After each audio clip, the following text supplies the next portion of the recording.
ni haju gɛlɛn dɔ b'i la sisan e bɛ fɛ Ala ka dilan suko ni dugujɛ cɛ mina ni sɔli in d'i ma hami gɛlɛn dɔ de bi e la wariko hami dɔ de bi e la e bɛ fɛ Ala ka dilan suko ni dugujɛ cɛ Ala kama nin kɔrɔbɔ wallahi nin ye wulibali de ditɔ ye i ma ni cɛ o cɛ y'a kɛ suko ni dugujɛ cɛ i b'a ye Allahumma ya ganiyu ya mugni ya qadil hajati salli wa sallim wa barik ala sayidina Muhammadin joye e ka seliji ta dɔrɔn i ka arakan fila seli wariko hami dɔ de t'i la wa kamanagan dɔ de t'i la wa jɔ ko fila seli Ala ye i ka kɔlɔsi ta i ka nin sɔli in wurudi siɲɛ 100 dongo t'a la i hamina yɔrɔ min na si ka nin kɛ o yɔrɔ bɛɛ wallahi suko ni dugujɛ cɛ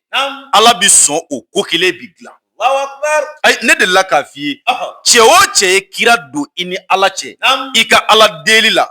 hali ni Ala kun t'o ko kɛ Ala b'o ko kelen kɛ kira bonya kama a ye nin kɔrɔbɔ sa Konate de y'a di a kɛ su in na sini i ka jaabi di yan n'i y'a wurudi siɲɛ 100 i tigɛ jan i ka hami in fɔ Ala ye i ka kamanagan in fɔ Ala ye wallahi i bɛna Ala jɔyɔrɔ ye téléphone numéro plus 223 72 24 02 98 ne y'a fɔ diɲɛ bɛɛ ye problème bi adamadenw na la mɔgɔ o mɔgɔ bi fɛ Ala ka diɲɛ nafolo karaba k'a d'i ma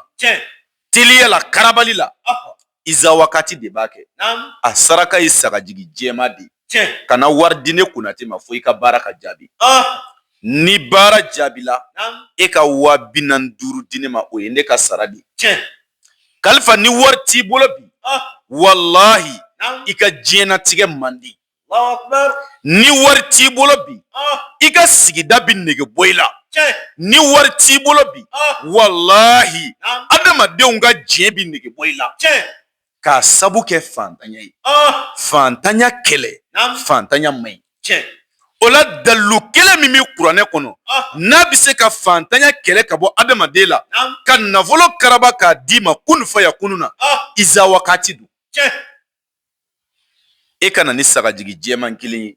i k'i tɔgɔ ni ba tɔgɔ di dɔrɔn walima i ka saga wari ci numéro kelen na plus 223 72 24 02 98 i tɔgɔ ni ba tɔgɔ di